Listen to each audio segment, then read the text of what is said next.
Good morning, everybody. Betting for breakfast, college football week 4. We are back on the Sharp app. I'm Mark Drumheller. I'm here with Dave Gleckner. And Dave, we got an incredible week lined up this week. I can't wait. It's just a beautiful day to bet college football. You know how we do. And we are back at it, coming off a 4-1 week last week. I was pretty hot.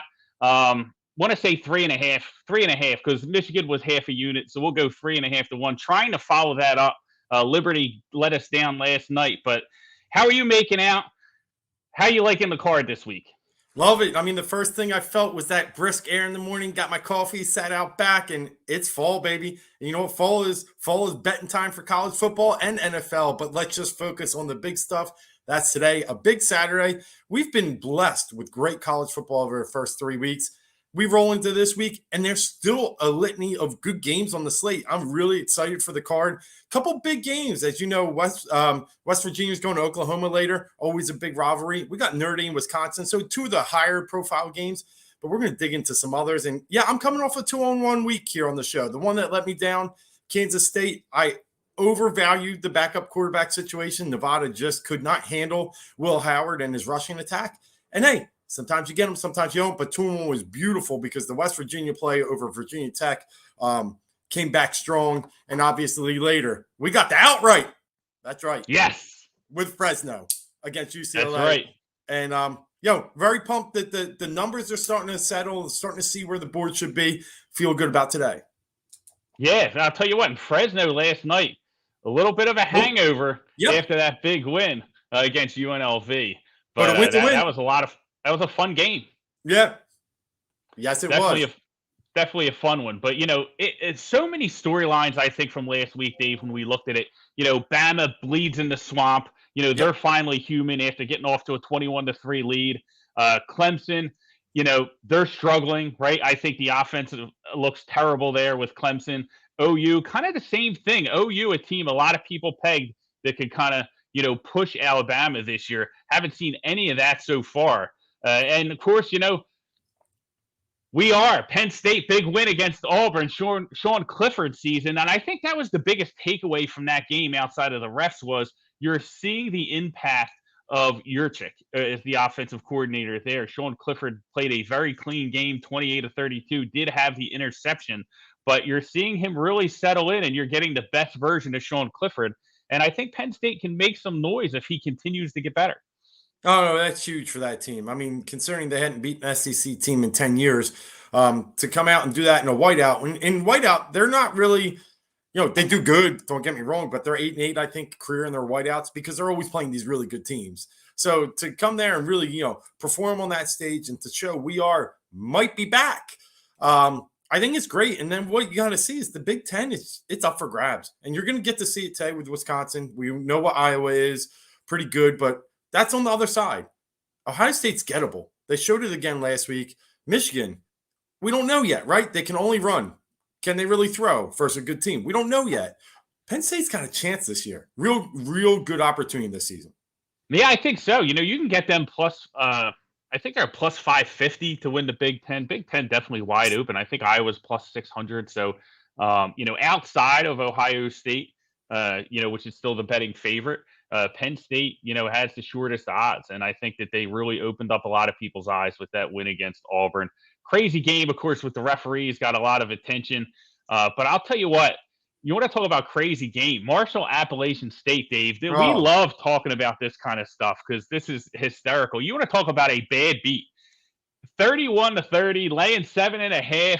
This dude runs up the middle wide open. The wind could have took him into the end zone. The wind could have blew him into the end zone. And he slides down, doesn't score the touchdown. And bettors either rejoice or rip up their tickets, depending on what side they were on. Yeah, those are those beats that you always talk about and you circle and you remember. You got elephant's memory on that stuff. And I didn't really have much on that game, but I got to watch it. And I will say that App State really never was covering. So it would have been a complete gift. That's the way I would have looked at it. But still, a gift is a gift and a win is a win. You unwrap that present, and that was a shame. It happens so often, right? Those slide downs at the goal line with the cover, or even the defensive touchdown late when they're pitching the ball backwards. Those things happen, but it's unfortunate for the App State fans. But they got the W.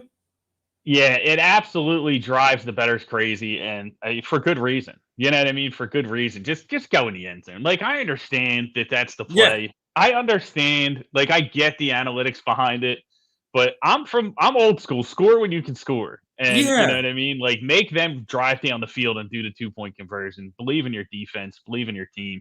Uh, and cover the spread. Right? You're the better team. You should win by 8. Win by 8. God damn it. Yeah, and I'll be honest. I mean, in a day and age when betting is, it's out there, it's public, you can get to it in almost every state. I mean, they're gonna have to start like it sucks to say that, but yeah, I mean, there's gonna be some pressure. There's gonna be people walking around campus telling them. So it is what it is, but I'm right. I'm all about covering, not winning. Yeah, 100%, man. It's all about the cover and it's all about cashing the tickets. Big game on this week's card is, we'll get into it right now, is Notre Dame and Wisconsin. We talked about the Big Ten. A lot of people had Wisconsin pegged, as a team to look out for. I was on the win total over. I thought that, Graham Mertz would kind of ascend as the quarterback there. And when we look at it, Dave, this one opened up at 3, has moved all the way up to 6.5. A lot of people backing Wisconsin here against Notre Dame. You look at the applied score based off the opening total, 25-22, and I think this is going to be a very, very low scoring game. But the one metric, Dave, that sticks out to me, explosive plays, right? I talk about it all the time. College football is about having the best athletes and making more explosive plays than the other team. Notre Dame, 18 explosive plays of 20 yards or more on offense. Wisconsin, 3. 1, 2, 3. That's Yeah. it. 3 explosive plays, not very good. And that's what I worry about. You look at the turnover margin, they are turning the ball over a ton. So I just think that, I'm not sure that I can lay all these points. Did not bet the game. This is not an official play, but we like to talk about, one of the big games during the week. And I could never lay this number with Wisconsin at 6.5. Yeah, you bring up some good stuff there. Obviously, Notre Dame did get to play Florida State, so you can probably say 9 of those explosive plays happened in that game. But on the flip side, Wisconsin just can't do it. They just have zero explosiveness. They have a good running back in Ches Malusi. Got it. Graham Mertz is terrible. That's really probably what surprised me the most about Wisconsin. I like you. I like them in that side of the Big Ten this year. I thought they would get the championship game after the Penn State loss and watching what they did last week. I think it was Eastern Michigan. He stinks. I mean, he has 0 TDs on the season, 2 interceptions. I think another fumble he gave away. 326 total yards in 2 games. Where's Notre Dame's weakness? Yeah. It's the passing defense. It is. We saw against Florida State. Yeah, well, a lot of it, yeah, but 84th nationally in passing defense. Wisconsin can't pass. So really, I mean, you look at a few of the matchups. This is a classic, I think, strength against strength. And in that kind of matchup, I kind of like the points too. I'll give you a few reasons why. First, Wisconsin, since 2020, has played 4 ranked opponents. In those 4 games, they've lost them all. And in those 4 games, they've scored 10 points or less. They are not showing up well against ranked opponents. Additionally, they are 1-7 on neutral sites as a favorite against the spread. Notre Dame, on the other hand, is 6-2 as an underdog when having a better record than their opponent against the spread. A lot of numbers just really favor Notre Dame in this one. I'm surprised the number inflated as much as it did, but I'm happy because I do think Wisconsin is not going to be able to cover it and may not even win this game outright. I think Notre Dame's live in this game. I don't know if it's kind of the perception. I don't know. Notre Dame hasn't looked great. Should have lost the game to Toledo. Even struggled with Purdue until a late touchdown covered the spread, a late pass to Kyron Williams. But I really do like Notre Dame here. Now, what scares me a little bit, Notre Dame can't run the ball this year. They were 15th or 21st overall nationally last year. I think they're, what am I looking at, 115th this year. Wisconsin lets up 33 yards rushing a game. In that sense, I'd almost throw it out the window. So, and I'd start throwing in the air. And what do we say about the air? You got Jack Cohn, a Wisconsin grad, a transfer to Notre Dame. This is his moment, right? This is time. This is it. Yeah. So the red today, it's not for Wisconsin. My red is for something else happening in that state, and that's Team USA in the Ryder Cup. I'm going Notre Dame in this game, plus the 6.5. I'll take the Fighting Irish. I like the points. I think so too, and I think this game screams under. Like every game Wisconsin plays in because they can't carry any totals. And if the game is going to be an under, um, it's the points become even more valuable. We talk about that all the time. So I think that there is a big chance that Notre Dame can stay within the number here. I know that a lot of people were high on Wisconsin coming into the season, but I think we're seeing with some of the teams, Dave, the offenses are really struggling, the quarterbacks are really struggling, and people just expect it to go away.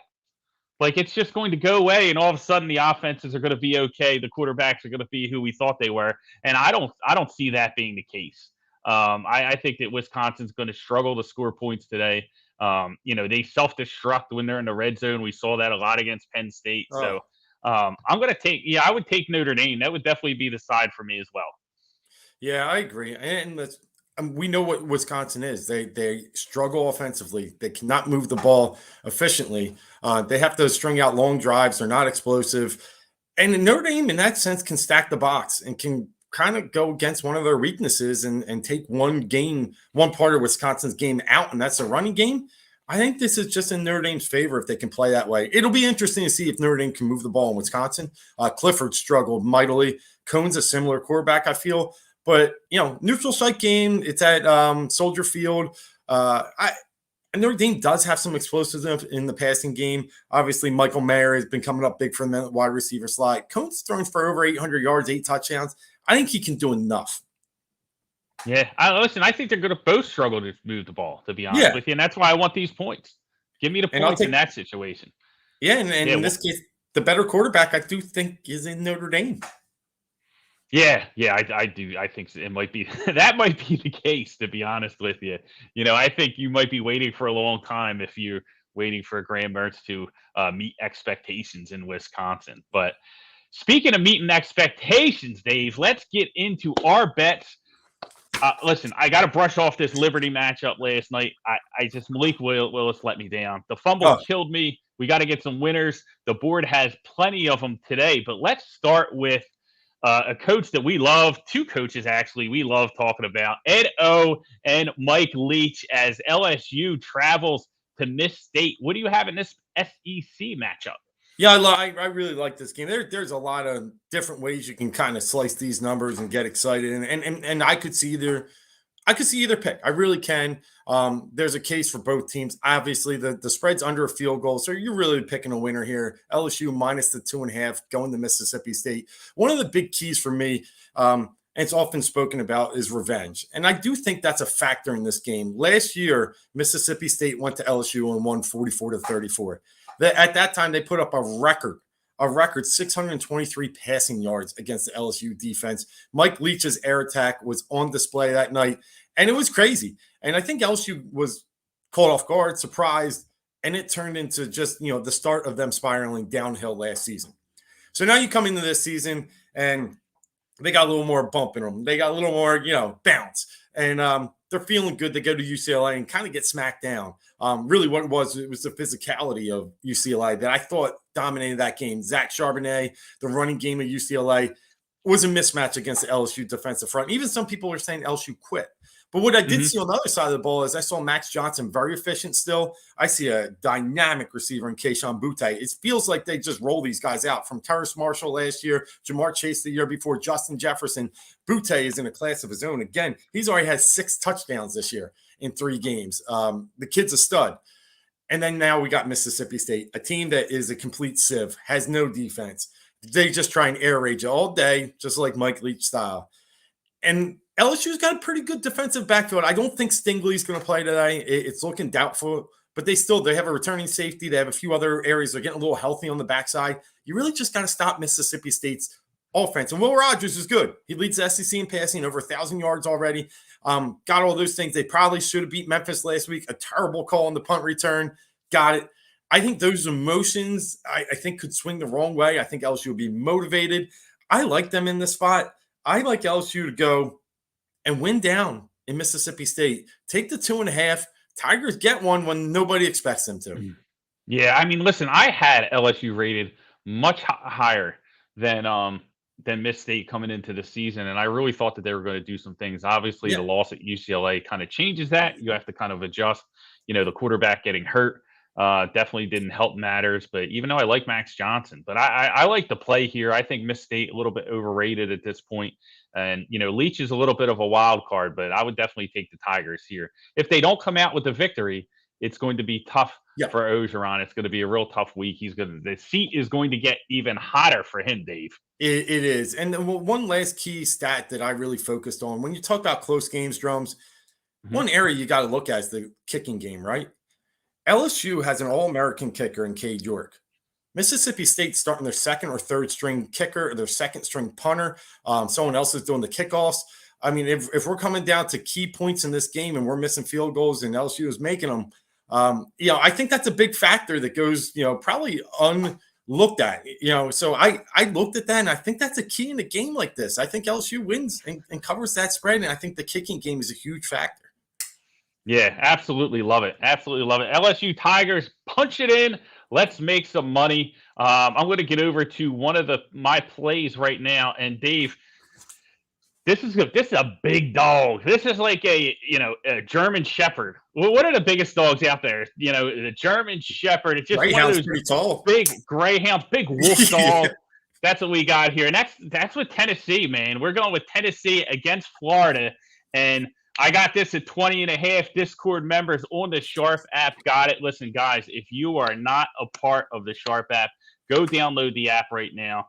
You'll get all the best numbers, all the odds comparison with all the books. You can bet on the games through the app, through your favorite books, and it'll track all your plays. Make sure you go download the Sharp app now. But listen, this game, Tennessee against Florida, what do we have cooking here, right? We got, Josh Heupel brings his up-tempo game against Florida, right? And they're averaging 36 points per game. Sure, they didn't play anybody, right? I get it. They're playing a Florida defense that looked very good against Alabama after, they settled in, but Alabama always a physical team, right? So how are they going to look in that follow-up week?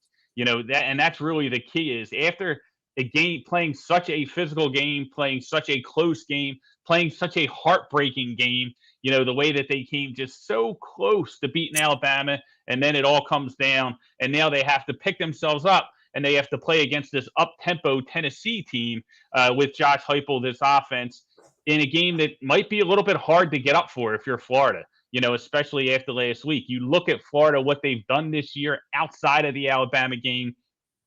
They beat FAU by 21. They let up 20 against South Florida in a game they only won by 22. Me getting the 20.5 here with Tennessee, I feel like is a gift. I think this game is going to be a lot closer. Florida definitely wins the game. We're not taking a 20.5 point dog and going on the money line. We don't need to buy a yacht today. We can just settle down, win some cash, win the bet. But I think the Vols are a winner today against Florida. I mean, Tennessee did play Pitt, a solid team out of the ACC. So they've had a little competition as well. And they just seem to be scoring. Their defense is probably the one area that you may be concerned with in that spread. But their defense really struggles in the passing game. And if I saw anything last week, I'm telling you, I was screaming. I was watching the game with my brother, the Florida Bama game. I'm screaming for Emory Jones to be pulled in the second quarter, halftime. I'm like, this guy is losing the game for you. Now he came back and was efficient and held his own. I give him a lot of credit. I don't know how he rebounded against that defense that they're talking about. Could be one of the best of all time for Bama, but he did. In a game where you need to exploit Tennessee, I'm not sure how much they're going to do it through the air, and I do like the points in that game. My SP Plus rankings have this as a 10-point game. It almost feels like you're getting a free 7 to 10 points. So I like it. I just think I always, and Ken Barkley talks about this all the time, but when you see these teams play these big physical opponents, like these top schools, whether it's, you can kind of see it with Oregon in the Pac-12 a little bit, but you see it with Ohio State, you see it with Alabama. They're not the same the next week.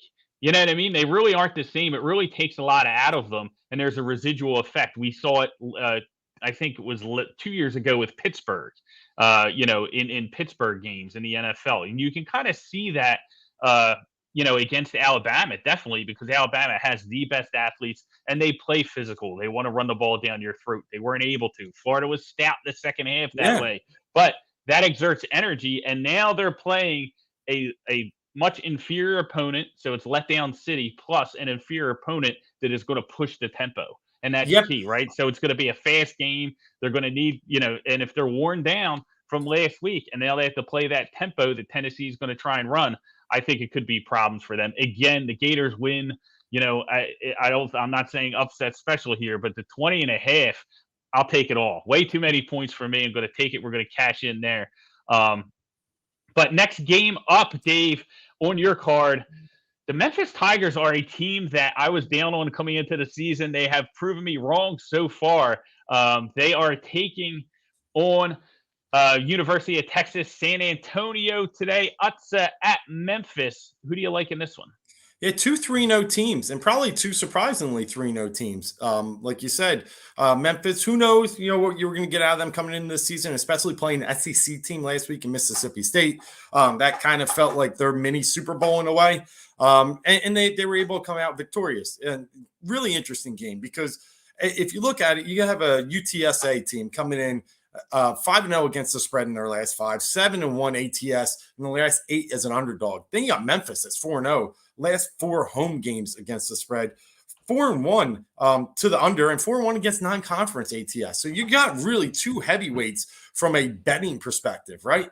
And the way I look at this is, what team kind of will it mean more to? And the way I look at that is I really think University of Texas San Antonio has an upper edge there. They're coming in here as a smaller program, a program that needs to put a mark on their map, get on the radar of a lot of different teams.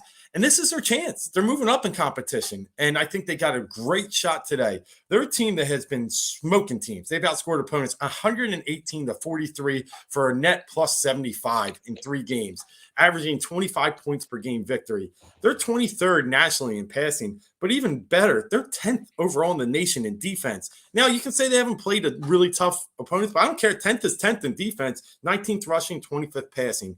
What do we know about Memphis? So this is a well-balanced team. They also run the ball well, and we can get into a lot of those stats. Frank Harris, their quarterback, is kind of a dual threat, but their big weapon is Sincere McCormick, a preseason All-American running back that was 2nd in the nation last year in rushing. So keep an eye on that. They're balanced. Now I look at Memphis. This is a team that's all offense, no defense. And it's proven out day and day when you see it. They want to just, they hold the ball, I think, on average 20 minutes a game. They know the other team's going to have it for 40, and that defense gets worn down. But they've been able to win games so far. I mean, the quarterback, Seth Hennigan, is having a great year, but even more surprising, the running back, Brandon Thomas, has over 400-plus yards in 3 games. Really, really dynamic offense, really terrible defense. So I think UTSA comes in here, sees that they have to control the clock, sees that they got to keep the ball, limit turnovers, and I think they can kind of play that keep away game enough against Memphis. Memphis will be down. I would take UTSA first half. Memphis will come back, throw some balls. We got to hold on to this one, similar to West Virginia Tech last week, but I'm smelling it out right here. Roadrunners get to 4-0, plus the 3 out Memphis. Let's get an outright doggy. I love it. I love it, man. Cash that one in, punch that one in. The Roadrunners going to come home. And listen, our guy Arroyo checking in. Eric, my man, we appreciate you listening, brother. I know you're doing a lot of traveling. I think he's on his way to Vegas or whatnot, but never misses a show, man. One of our favorite listeners. Definitely. Good looking out. Arroyo, we'll get some for you. But so far, we've thrown out some fire. If you haven't caught it, hit us up on Twitter. We'll repost. Yeah, 100%, man. So the other game I'm going to talk about, Dave, that I have on my card is it's a matchup where it's almost like, I just feel like it's too many points. And when it came out, I jumped all over this one, and this was Western Kentucky. It's plus 10 against Indiana. It's down to 9. It was down to 9 this morning, maybe even down a little bit lower, but it seems like it has settled at 9. But I like Western Kentucky here. That's a team that I was on early in the season, and I think that they're gonna compete here with Indiana. When you look at Indiana, and it's not really about the Western Kentucky offense. We'll talk about that, and it definitely helps. But the Indiana offense is just broken. And Dave, we talked about what our expectations should be for some of these offenses that are struggling. And that's Indiana. Michael Penix Jr., love the guy, tremendous athlete, battles back off another ACL, 4 touchdowns, 6 interceptions this season, right? They're fifth in explosive plays, outside of the top 100 in explosive plays. The offense is just not the same. 84th in third down conversion percentage. So there's a lot to be concerned about if you're an Indiana fan, and you know what you're going to get with Western Kentucky, right? Third down conversions, they're number one in the country with Bailey Zappi. The Hilltoppers put up 59 on Tennessee Martin. Indiana, much, much better than Tennessee Martin. I get it, right? But they're going to be able to score points in this matchup. They even put up 35 against Army. They got the back door in that game. I think if there was another quarter left, I think they would have ended up winning. But that's not how you go. You got to play 4 quarters. But I just think they're going to score points here. You have an Indiana team that had a ton of aspirations going into the year. Everybody was like, hey, they kick down the door, they get Penix Jr. back, watch out for Indiana. They put the Big Ten on notice, and they're just not the same this year, man. And it's almost like the little brother, gets a sneaky win against his big brother, and then his big brother's like, okay, now I'm just going to dominate you every game now. And that's what we're seeing with Indiana, just not up to par to compete with the top of the Big Ten, I don't feel like. We saw them last week against Cincinnati. Got off to a huge lead early, had everybody on watch, Cincinnati going to go down. And then they let it all go, right? They let the game go. And again, that's going to be a theme this week, letdown. Big letdown for Indiana because they watch, their conference aspirations go away. They threw it away. They let Cincinnati win that game. And, now you have to wonder, like, is this team even going to be able to make a bowl? How many games is Indiana really going to win this year?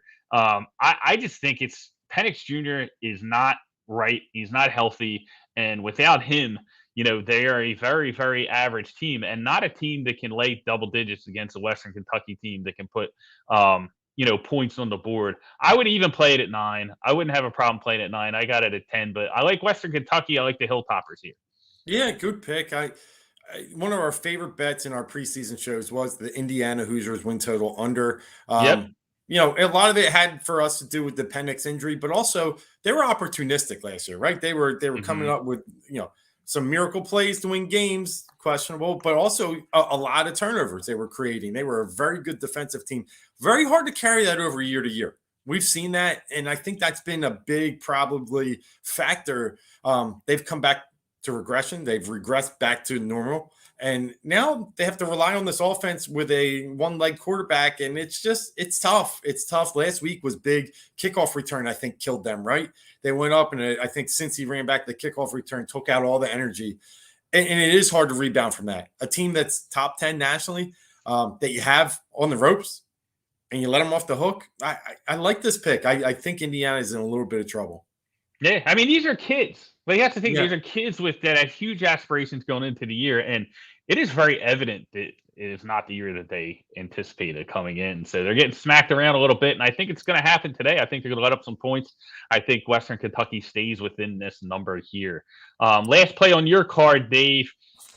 Little service academy action. FAU visits Air Force. What do you got cooking? Yeah, kind of your classic letdown situation from a Air Force standpoint and rebound situation. Last week, they had Utah State up big at half, up big late. They were actually up 45-34 against Utah State late, let up the last 15 points in the last 8 minutes of the game to lose 49-45, go 2-1 on the season. They let up 628 total yards to Utah State. If I know anything about military academies, it's accountability and discipline. After letting up 628 yards, I wouldn't want to be in that room this week. I think they're going to fix this thing and get it right. I think they're going to go back to their basics here. This team is very efficient on the ground game. The Falcons average over 300 yards rushing, actually 347 to be exact. That's 4th nationally. And that's really where I see my big gap in this game. Florida Atlantic comes in here. I think they played Florida earlier in the season. They had some decent games. They are throwing the ball around. They're efficient. They have N'Kosi Perry, Miami Hurricane retread, but he's thrown like crazy, 871 yards, 7 touchdowns, no interceptions. So they're having a little fun throwing the ball around there. But I think it comes a little different when you got to travel out to Colorado. You got to get up in that atmosphere that you're not accustomed to. At least Utah is, right? Now you're traveling far distance, playing in a different altitude, and you have a horrendous rush defense. Horrendous. It is 115th in the nation in yards per game. It is 120th in yards per carry, and you're facing the 4th ranked nationally rushing team that only wants to run the ball. It's a bad matchup, I think, for Florida Atlantic. I really like Air Force to rebound in this game. They have so many different ways they can run the ball. Hazik Daniels, their quarterback, not going to beat you throwing the ball, but he is good with his legs. Brad Roberts, over 320 yards rushing so far on the season. They kind of rely on him. He's had 75 carries. He's like a Okoye back in the day. They just feed it. And their defense, while it had let up those big games, they still created 10 sacks on the season. And you know that Florida Atlantic wants to pass. I think they'll have some opportunities to create some, negative plays. What do we call them? Havoc plays. And I think Air Force wins this game. I won't say handily, but I'll take the 4 and feel pretty good about it.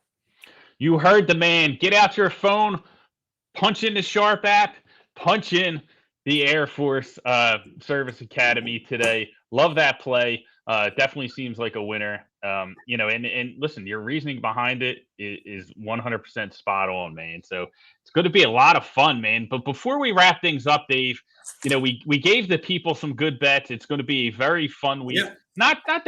Not the most high profile matchups, but I wanted to bounce a couple things off you as we wrap things up here on the show. And I want to start with, I was kind of back and forth on which game we should feature today, right? Because we have Notre Dame, Wisconsin. Now, Philadelphia here, we have a big Notre Dame contingent, Irish Catholic contingent. A lot of people like Notre Dame, right? So I decided on that. The other high-profile game is Texas A&M and Arkansas.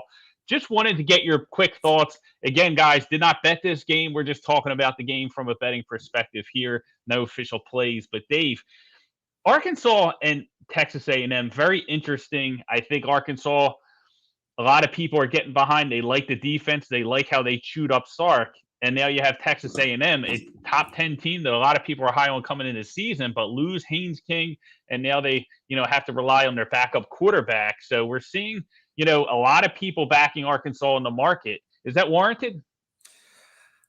It is. I think it's very warranted. I think A&M, I guess. So I didn't touch this game as well, and I'll tell you why. I'm a little jaded on them right now. Went out to Colorado. I really thought they should, win that one easily, and had to squeeze that out. And that's when Haynes King got hurt. But to me, I saw too many flaws in that game. One of the best running backs in the nation, Isaiah Spiller, they are not able to get him the ball. And when other teams can really focus on you can't pass it, they take away your one strength. It's going to be hard for them to really be efficient scoring, right, and moving the ball. And on the other side, I thought Colorado actually, physically matched up against A&M. That's what scared me. They went for it twice down in the 10, inside the 10 on 4th down, and got stuffed twice. Otherwise, they win that game. I think the coach really blew that game for the Buffaloes.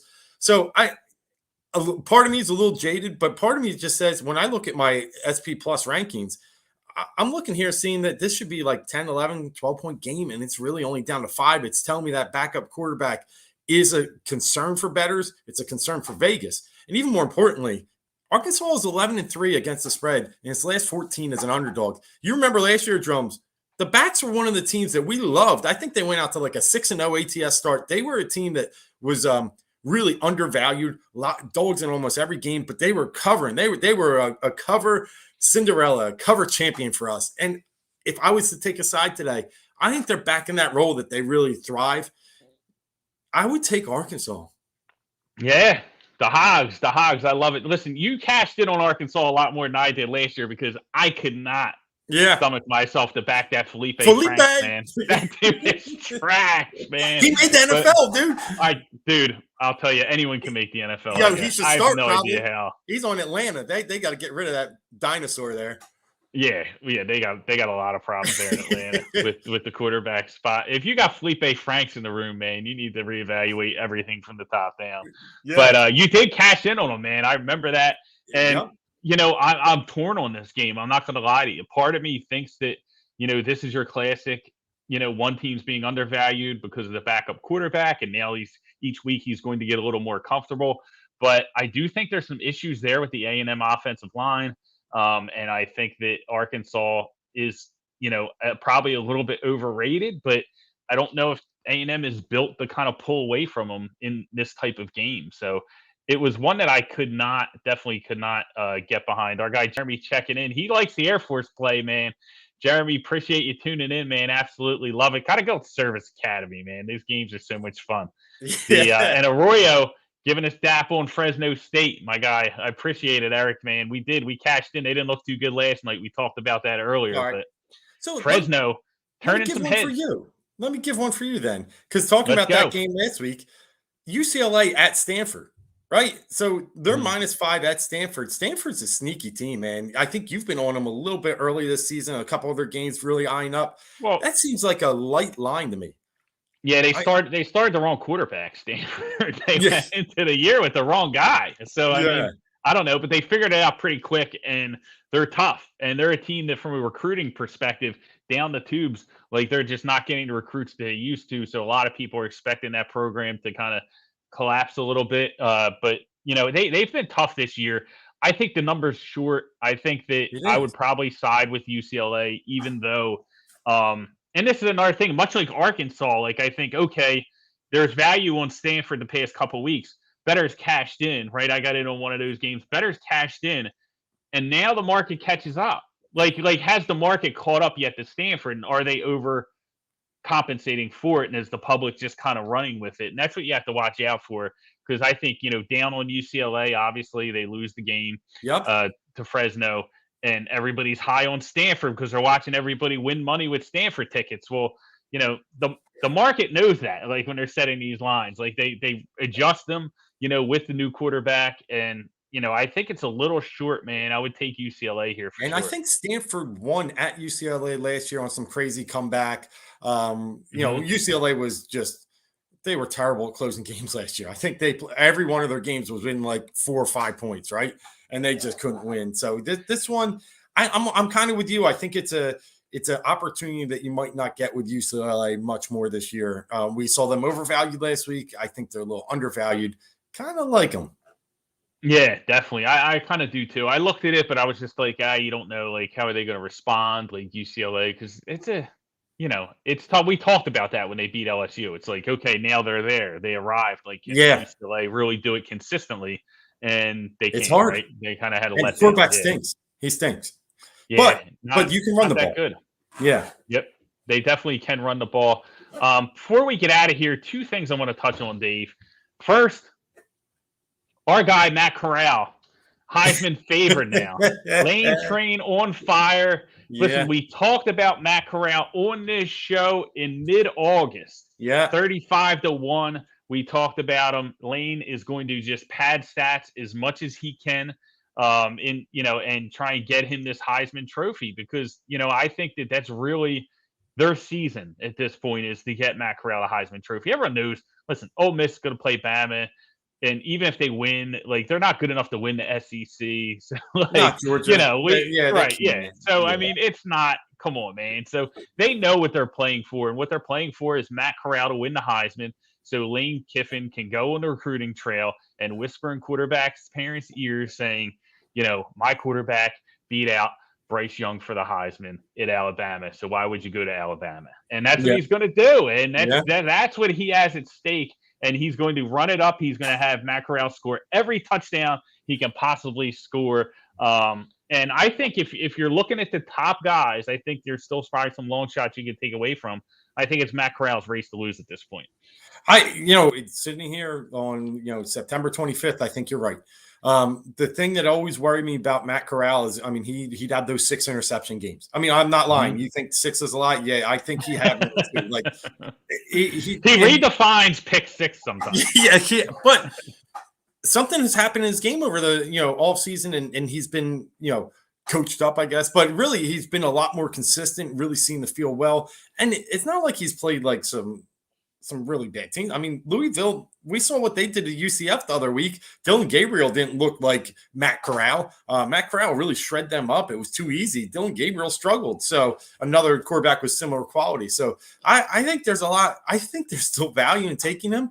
Can he hold that torch? I don't know. But yeah, right now, absolutely. I'd lean that way. Feels like a little bit Bryce Harper MVP. Like that's all the Phillies have. I know they're down to one, but Cash it in. whatever. Yeah, But but it becomes the team's rallying cry, right? It becomes yeah, like what they are playing the season for. So, Kiffin's invested in that, would just be huge for recruiting. So, can't wait to see how this one plays out. Listen, they hung 48 on Bama last time. So, Yeah. they're going to go down there and they're going to score on that Bama defense for sure. Going to be a lot of fun. Again, Lane Kiffin, one of my favorite personalities in college football. So, really excited to see this season.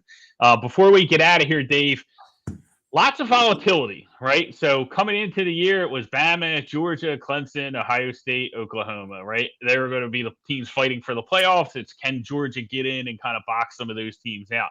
We've really seen some of those teams struggle, not meet expectations, right? If you were to pick the 4 teams to make the playoffs today, what would they be? Bama and Georgia. I just think, Yep, I 100%, think they are just 100%. I think they are just going to feed 1 and off 2. the parity of the other teams. Like even if they can both get in with one loss, they Yep. can. I think if I have to pick the next one right now, it's tough for me, but I'm still going to lean Oklahoma. The way I've seen the Big 12 unfold, Texas has really started disappointing after an opening win. I'm not Iowa State looked like they were dominated by Iowa. They go undefeated. I don't know how you can just say no, right? TCU is going to be a tough game for them when they get there. But anyway, I would give Oklahoma and my fourth right now. I guess I would. It's hard to pick a team out of the Big Ten because I just think they're going to beat each other up. I think Clemson has a long shot to a decent shot to still get there. They look bad against Georgia Tech last week. I get it, but if they get that thing right and get that thing rolling, they're not going to get touched the rest of the way. They can point that their one losses to Georgia. It'll be an argument. Don't get me wrong, but that's where I'd lean. Yeah, it makes sense. I just think I think that Oklahoma and Clemson are very shaky, and I think that if they do slip up, and like Clemson already has the one loss, if Oklahoma slips up, I think it opens the door wide for a lot of teams. You know what I mean? And I think that it could be, a situation of where like you see an Oregon get in there, if they can continue to be consistent and win out. But I just think that I don't know.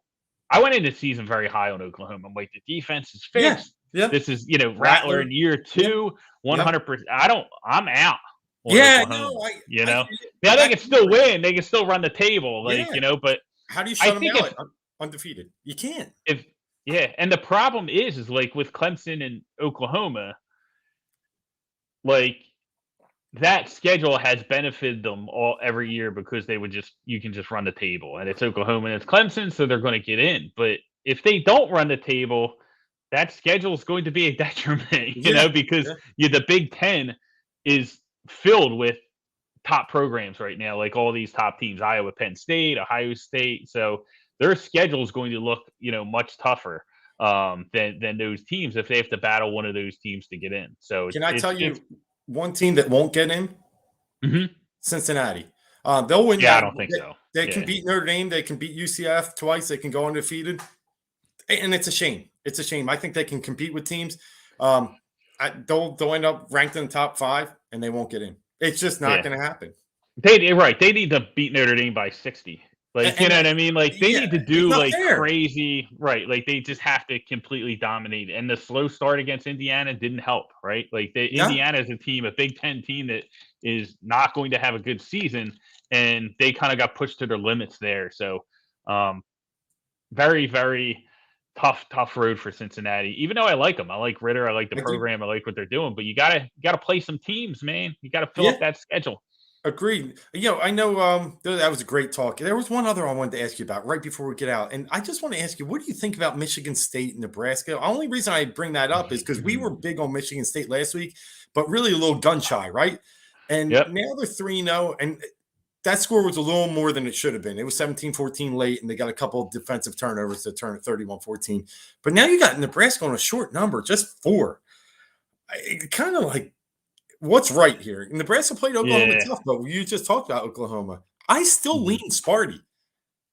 Yeah, here's my issue, man. Like, I like Sparty as a dog, right? Like, I want to get points with Sparty. Like, now I'm laying points with Sparty. I'm not so sure. I could definitely see them winning, but like, I would really like this under a field goal. And it's hard because like Frost, there's a huge coaching advantage with Michigan State here, right? With Frost and Tucker, right? And Tucker, he's going to have them play. They're one of the most well-conditioned teams that was one of the things that I thought was interesting is I wanted to see how they would handle going down and playing in the heat in Miami. Yeah. And they just ripped that team to shreds in the fourth quarter. So they're well conditioned. That's something that Tucker has emphasized in the offseason, and you can see it, right? But, Nebraska probably has more talent, like, Yeah. on its roster. And it's hard. So you're going to take, the team that has less talent, laying a bunch of points in a role that they're not used to. You know what I mean? Like, if you would have said before the year, like, oh boy, can't wait till week 4 so I can lay 5 points to Michigan State against a team they don't have a No. talent edge on, you would be like, I don't know if I love that. But I will definitely be rooting for them. If I had to place a wager, it would probably be on Nebraska, but definitely not looking to run to the window and back Scott Frost. Yeah, and it's Adrian Martinez too. I still got that taste of Illinois in my mouth from week 0. But yeah, I was just curious. Like I can't touch it, but my numbers are telling me Michigan State. I'm scared though. I'm definitely scared. Yeah. Well, they look good, man, and they are a fourth quarter team. They're very well conditioned, and they will wear you down with that running game. They're going to run right at Nebraska. Nebraska rush defense is okay. So they should be able to kind of slow him up a little bit, but I don't know. Tough game. Going to be interesting. Going to learn a little bit more about each team. But guys, it's going to do it for us. Thank you all for tuning in. We appreciate it. Listen, make sure you download the Sharp app. Make sure you hop in the free Discord. Talk to all our sports handicappers. Sweat out the games. Bet with us, sweat with us, collect with us, right? That's what we're doing. We're trying to win. And then the promo code is on the ticker. You can get all our sports betting models, our tools, VIP picks, and everything. The link and the code is going at the bottom of the screen. So make sure you join the team. Come join the team over at Sharp. Let's win some money this college football season. Guys, we'll be back next week. Everybody enjoy. And USA Ryder Cup, baby. Everybody enjoy your college football Saturday. Let's cash some tickets. We're out.